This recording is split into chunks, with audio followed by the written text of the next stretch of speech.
Et si votre esprit pouvait réellement influencer votre guérison?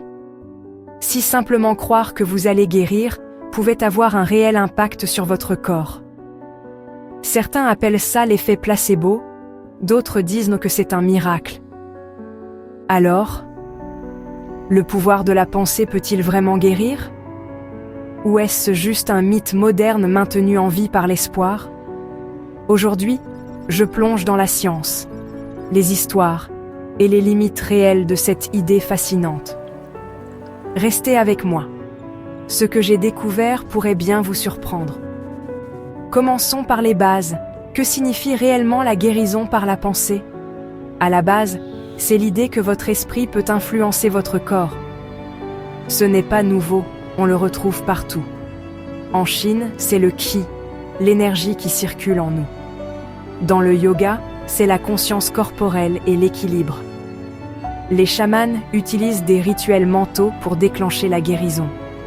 Aujourd'hui, le langage a changé, mais pas le rêve. On entend parler de visualisation, d'affirmation positive, de méditation guidée, mais que dit réellement la science? L'exemple le plus célèbre est l'effet placebo. Quand les gens croient qu'ils reçoivent un médicament, alors que ce n'est en fait qu'un comprimé de sucre, leur corps réagit quand même. Des études montrent que parfois, l'effet placebo fonctionne aussi bien que de vrais traitements. Il peut soulager la douleur, réduire l'anxiété et même aider avec une légère inflammation. Ensuite, il y a la neuroplasticité, la capacité de notre cerveau à se réorganiser, façonnée par nos pensées, nos habitudes et nos émotions. Et le domaine de la psycho-neuroimmunologie nous dit que le stress chronique affaiblit l'immunité, tandis qu'un état d'esprit positif peut la renforcer. Alors, comment les gens exploitent-ils cela? Par la visualisation, se voir guérir, imaginer ses cellules se réparer? Par la méditation, ralentir, calmer l'esprit, créer de l'espace pour la réparation intérieure? Par les affirmations, répéter « Je guéris » ou « Mon corps est fort ». Et par la gratitude, se concentrer sur ce qui est bon, ce qui aide en fait à libérer des hormones du bien-être. Certaines histoires sont difficiles à ignorer. Prenez Joe Dispenza.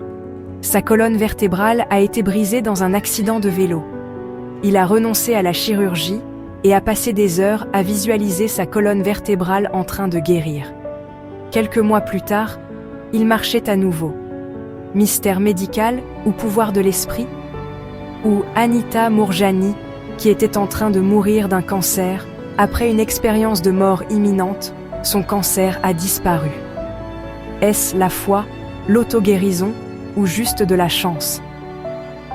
Personne ne le sait avec certitude, mais ces histoires restent gravées en nous. Mais soyons réalistes. Croire au pouvoir de la pensée ne signifie pas abandonner la médecine.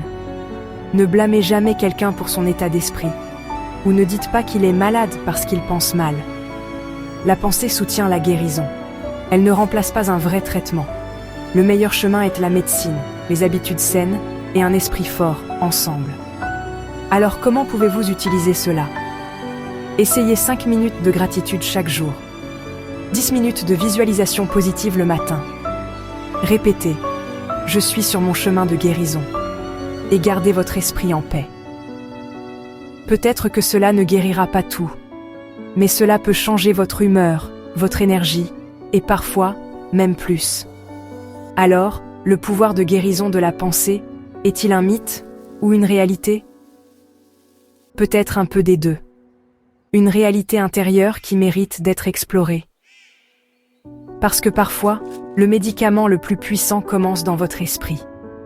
Si vous avez aimé cette vidéo, partagez, likez et abonnez-vous pour plus de contenu.